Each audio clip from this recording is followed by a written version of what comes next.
나를 구원하신 주님께서 오늘도 구원하실 줄로 믿습니다.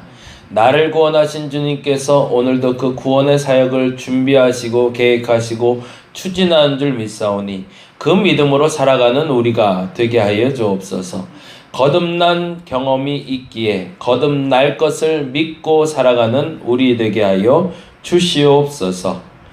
우중에 너무나도 많은 피해들이 일어나고 있습니다. 전국 곳곳에서 일어나고 있는 이 모든 피해 상황을 주께서 주목해 보고 계시는 줄 믿사오니 그들의 아픔도 쓸어안아 주옵시고 그들의 고통도 쓸어안아 주옵시고 모쪼록 그들에게 지금 필요한 것이 공급될 수 있는 여건과 환경도 허락하여 주옵시며 우중에 근심보다 해결할 수 있는 방법들이 더 많아지게 하여 주시옵소서. 근심보다 해결의 방법이 더 많을 때 그 근심 사라질 줄 믿사오니 우리를 지켜주시고 함께하여 주시옵소서. 귀한 예물 주께 드립니다. 하나님께 감사를 드린 이 예물이 귀하게 사용되게 하여 주옵시고 또한 드려진 마음 주께서 받으시사 기쁨으로 받아 주시옵소서. 감사합니다. 고마우신 예수님 이름으로 기도드렸습니다. 아멘. 골로새서 3장에 있는 말씀 함께 봅니다. 3장 1절에서 4절까지 말씀입니다. 3장 1절에서 4절까지 우리 같이 한 목소리로 읽도록 하겠습니다. 그러므로 너희가 그리스도와 함께 다시 살리심을 받았으면 위의 것을 찾으라. 거기는 그리스도께서 하나님 우편에 앉아 계시느니라. 위의 것을 생각하고 땅의 것을 생각하지 말라. 이는 너희가 죽었고 너희 생명이 그리스도와 함께 하나님 안에 감추어졌음이라. 우리 생명이신 그리스도께서 나타나실 그때에 너희도 그와 함께 영광 중에 나타나리라. 아멘. 골로새서 1장부터 2장까지는 이제 보통 일반적인 서신서의 그 편집 방식대로 구성이 되었는데요. 1장부터 2장까지는 어제까지 이제 같이 설교 들으면서도 보셨겠지만 이론적인 얘기예요. 교리적인 이야기라고 표현을 하죠. 교리에 대한 이야기가 1장, 2장에 나오고 있고요. 그리고 3장과 4장에 거쳐서 그 교리를 안다면 이라는 전제가 돼요. 이렇게 교리를 알았다면 우리는 이렇게 살아야 되지 않겠는가? 그래서 실제적인 적용이 나오고 있는 게 3장하고 4장이 됩니다.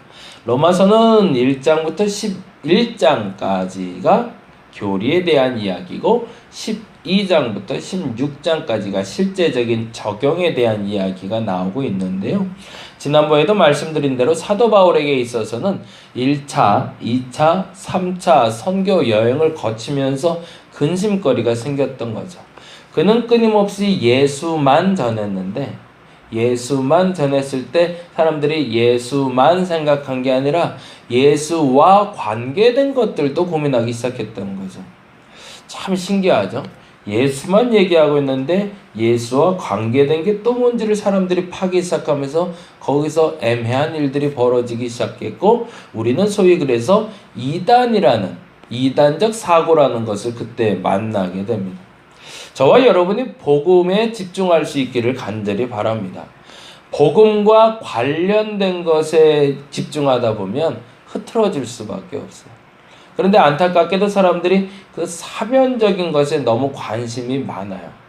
실례로 요번에 우리 이제 제가 직접적인 전도를 요즘 못하니까 아파트 전도나 이런 데도 비대면으로 하다가 상가도 간접적으로 들어가서 우리 상가 사장님들하고 좀 대화하는 시간들을 갖는데 안경점 사장님이 사실은 예수를 믿지는 않으세요. 근데 예수와 관련된 책을 많이 보세요. 그러면 참 어려워져요. 예수는 안 믿고 예수도 모르는데 예수와 관련된 책을 보는 사람하고 대화할 때가 세상 제일 어려워요. 그런데 이분의 제일 관심사가 그나마에도 한번 얘기하면서 하는데 예수님의 잃어버린 생애는 어떻게 됐냐는 거예요. 그게 무슨 말이에요? 그랬더니 아니 그 12살부터 30살까지는 기록이 안 됐대는데 보통 그때는 뭐 하셨냐고. 그건 뭐죠? 예수에 대한 이야기처럼 보이지만 예수와 관련된 사변적인 이야기죠. 그것이 어떻든 간에 그 일이 무슨 일이든 간에 그 과거의 행적을 캐내서 구원과 무슨 연관이 있냐는 거죠, 사실은. 근데 안타깝지만 보통 일반적으로 예수를 모르는 사람들의 관심사는 어디로 가냐면 예수와 관련된 거에 관심이 더 많습니다. 그래서 다른 것들을 더 많이 보고 그래서 그것 때문에 자식의 지식이 쌓였다고 착각을 하는 거죠.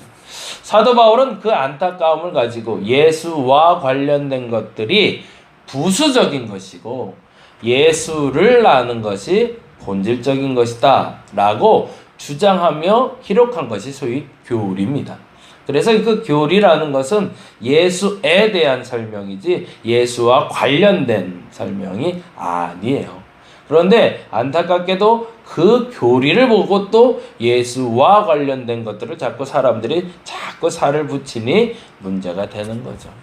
저와 여러분에게 지금 이게 예수 그리스도에 대한 이야기인지 예수와 관련된 이야기인지 고민하셨다가 혹여 예수와 관련된 미혹을 가져올 수 있는 이야기라면 과거없이 떨쳐버리시고 예수에 대한 이야기에 집중할 수 있는 저와 여러분 되었으면 좋겠습니다. 그래서 교리에 대해서 충실하게 설명했던 사도 바울은 이제 실제적인 이야기에 들어감에 앞서서 그 추상적인 단어를 통해 실제적인 삶의 목적지가 어디 있는지를 이렇게 표현하고 있습니다. 3장 1절 같이 한번 볼까요? 3장 1절 같이 읽겠습니다. 시작. 그러므로로 나온 거 보니까 1장 2장 다 설명됐지 이해했지 라는 거죠. 이해했으니 그러므로 뭐라고 돼 있죠? 너희가 그리스도와 함께 다시 살리심을 받았으면 위의 것을 찾으라. 위의 것을 찾으라에 줄을 쳐놓죠.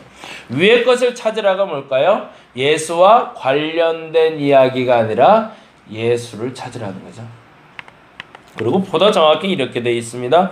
위의 것을 찾으라. 거기는 뭐가 있대요? 그리스도께서 하나님 우편에 앉아 계시느라. 아주 멋진 표현인데요. 여기 두 가지가 혼용돼서 표현되지는 않고 두 가지가 근거 조건과 결과가 나오고 있는데 위의 것을 찾을 수 있는 사람이 있다는 거예요. 이건 말해줘서 찾을 수 있는 게 아니라 위의 것을 찾는 사람들은 어떤 사람이래요? 그리스도와 함께 다시 살리심을 받은 사람만 위의 것을 찾을 수 있다는 겁니다. 거듭남이라는 표현을 쓰죠. 구원받았다는 표현을 씁니다. 구원받은 사람에게야 이 말을 해야 알아듣지 거듭나지 못한 사람에게 이 말 해봐야 못 알아듣더라라는 거예요. 거듭난 사람들은 당연하게 위의 것을 찾아야 된다. 거듭난 사람들은 예수 쫓을 줄 알아야 된다라는 얘기입니다. 이것을 조금 더 다른 표현을 하면 이게 이제 신학적인 용어가 나오는데요. 실현된 종말론이라고 얘기해요. 왜 그럴까요? 내가 이미 죽어야 나는 다시 살 수 있잖아요. 이미 내가 끝난 거죠. 나의 종말이 이루어진 상태죠. 예수를 믿어서 구원받았다는 건 내가 죽어진 상태입니다. 죽을 뻔하다 구원받은 게 아니라 이미 죽었고 그리고 예수 안에서 다시 살리심을 경험하는 거죠. 그러니까 이미 내 안에선 이 종말이 실현이 된 거죠. 나는 끝난 거니까. 그걸 실현된 종말론이라고 얘기해요. 한번 죽어본 사람이 두 번 죽는 거 어렵겠냐는 거죠. 근데 한번 죽어보니 과거가 사라진 게 얼마나 감사한지 알겠고 죄가 사라진 게 얼마나 감사한지 알겠고 그래서 이제는 두 번 다시 그렇게 살지 아니라 하리라 결심하는 걸 거듭남이라고 표현하는 거죠. 그래서 한번 살아본 사람이 이렇게 살면 얼마나 더럽고 추했는지 알기 때문에 이젠 나 이렇게 거룩하게 살 거야 곧 위의 것을 찾을 거야 라고 결심할 수 있더라 라고 설명하고 있는 겁니다. 근데 더 중요한 게 있어요. 거기에는 무슨 일이 있다고요? 거기는 그리스도께서 하나님 우편에 앉아 계시대요. 그건 무슨 말이에요? 내가 그리스도를 쫓고 그리스도와 함께 그리스도의 것을 추구하다 보면 그 일을 이루시는 분을 만나게 될 거라는 거죠. 그 그 일을 이루는 분이 누구다? 하나님임을 알게 될 거다. 왜? 그리스도께서 하나님 우편에서 좌지우지하시면서 내가 구하는 기도의 제목뿐만 아니라 내가 원하는 것을 응답할 준비 상태가 되어 있기 때문에. 근데 이건 누가? 거듭난 사람만이 누릴 수 있는 혜택이다라는 겁니다. 그게 사실은 교리에 대한 취약이에요. 교리란 예수를 믿는 건데, 예수를 믿는 것이란 내가 죽는 것을 얘기하고, 내가 죽었다는 것은 곧 종말, 끝났다. 과거의 수치, 과거의 창피함, 과거의 더러움 끝났고 이제 난 거룩하게 살기로 결심된 상태, 그 상태가 되었다. 그래서 난 이제부터는 그리스도처럼 살리라 라고 결심했고, 그러면 그 결심을 누가 이루신다? 하나님이 이루신다. 이 공식대로 가는 게 바로 교리다 라고 얘기하는 겁니다. 그러면 실제적인 삶은 무엇인가? 그게 2장, 3장, 4절이야. 보겠습니다. 다시 2절 봅니다. 2절 읽겠습니다. 위의 것을 생각하고 땅의 것을 생각하지 말라. 그건 뭐죠? 실제적으로 그렇게 정말 사라져야 된다는 거죠. 영적으로 구원받았다면 영적으로 구원받은 걸로 끝난 게 아니라 실제적인 내 육신을 입고 있는 내 모습도 동일하게 그 종말의 때를 살아가야 된다는 거죠. 요즘 제일 많이 하는 게 종말이 왔나 봐요. 예수 믿지 않는 사람도 그 얘기 하더라고요. 세상이 끝날려나 봐요. 세상이 큰일 났나 봐요. 맞습니다. 그런 날이 오고 있는 게 확실한 것 같아요. 그런데 중요한 게 있어요. 3절에 다시 한번 1절 이야기에 대해서 설명을 이렇게 하고 있죠. 이는 너희가 죽었고 그의 생명이 그리스도와 함께 하나님 안에 감추어졌음이라. 이 표현이 참 재밌는데요. 적을 수 있으면 이렇게 적어주시면 좋겠어요. 하나님 안에 계신 그리스도와 함께 감추어졌다. 하나님 안에 계신 그리스도와 함께 감추어졌다. 이게 정말 멋진 표현이에요. 3절 말씀이 이게 그대로 읽으면 잘 해석이 안 되는데, 너희는 죽었고 너희 생명이 그리스도와 함께 하나님 안에 감추었다라는 말은 보통 말이 좀 어색한데, 이 말을 그대로 직역을 하면 원래는 헬라어 번역은 이렇게 되는, 하나님 안에 계신 그리스도에게 생명이 옮겨졌다는 겁니다. 그 안에 감추어지기 시작했다. 거듭남이란 내 생명이 내 안에 있는 것이 아니라 그리스도 안으로 쏙 들어가 버렸다는 거죠. 그러니 그 생명은 누구도 건드릴 수 없는 거죠.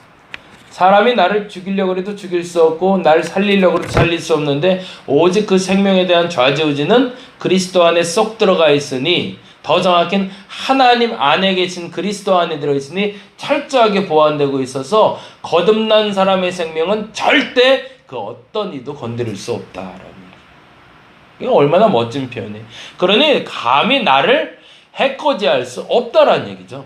내 생명을 앗아갈 수 없고 내 생존에 관련된 문제는 이제 그 어느 누구도 관여할 수 없다. 오직 하나님과 예수님만 관여할 수 있다라는 뜻입니다. 그리고 나서 4절에 이렇게 얘기합니다. 4절 말씀 볼까요? 우리 생명이신 그리스도께서 나타나실 그때. 이게 조금 더 어려운 표현인데요. 우리 생명이신 그리스도께서 나타나실이잖아요. 그렇죠? 나타나실에 동그라미 있어요. 이것도 역시 신학적인 표현인데, 아까 말한 대로 아까 내가 죽었다가 다시 산 건 실현된 종말론이라고 했잖아요. 그렇죠? 이거는 앞으로 올 종말론을 얘기합니다. 실현될 종말론, 미래적인 종말론. 한번 죽었다가 살아난 경험이 있으니 그게 비록 영적인 경험이었지만 이 땅에서도 그 경험이 눈앞에서 현실로 나타날 거라는 겁니다. 종말 때 얘기하지. 그럼 종말 때는 우리는 어떻게 살아야 돼? 거듭나 본 사람은 알아. 그리스도 안에 죽어버리면 돼. 그러면 예수께서 다시 살리셔. 그거 내가 영적으로 경험해봐서 아는데, 지금 이 시대의 종말이라고 얘기했는데 걱정 안 해도 돼. 하늘이 뚫린 것 같아. 비가 쏟아지니까 사람들이 다 죽을 것 같아. 괜찮아. 죽어도 돼. 왜? 내 생명은 어디에 있으니까? 하나님께 들어가 있으니까. 이번에 영화 하나가 개봉을 하더라고요. 영화 제목이 담보예요. 왜 담보냐면 스포라고 얘기하는데 어느 가난한 집에 여자애가 하나 키우는 집이 있는데 집에 돈을 못 받으니까 그 일수업자가 그 여자를 데려다 키우는 거예요. 그 여자를 데려다 키우면서 그 여자애가 자라가는 동안 돈을 갚으라고. 근데 그러다가 그 일수업자들이 그 여자를 키우다가 정이 붙어버렸어요. 그래서 애를 대학까지 보내면서 이제 계속 키우는 이야기가 이제 코미디로 나오는데 그 여자애가 어느 날 그 일수업자들한테 나보고 자꾸 담보 부르는데 내 이름 빼놓고 왜 담보라고 불러요? 담보가 무슨 뜻이에요? 그랬더니 그 일수업자 그렇게 담겨진 보물이란 뜻이라고. 어찌 보면 우리는 하나님 앞에 담겨진 보물들입니다. 정말이라고 두려워할 수 있는 사람들은 내일에 대해서 보장이 안 된 사람들이죠. 어려움이 왔을 때 두려워하는 사람들은 내일에 대한 근심이 있는 사람들입니다.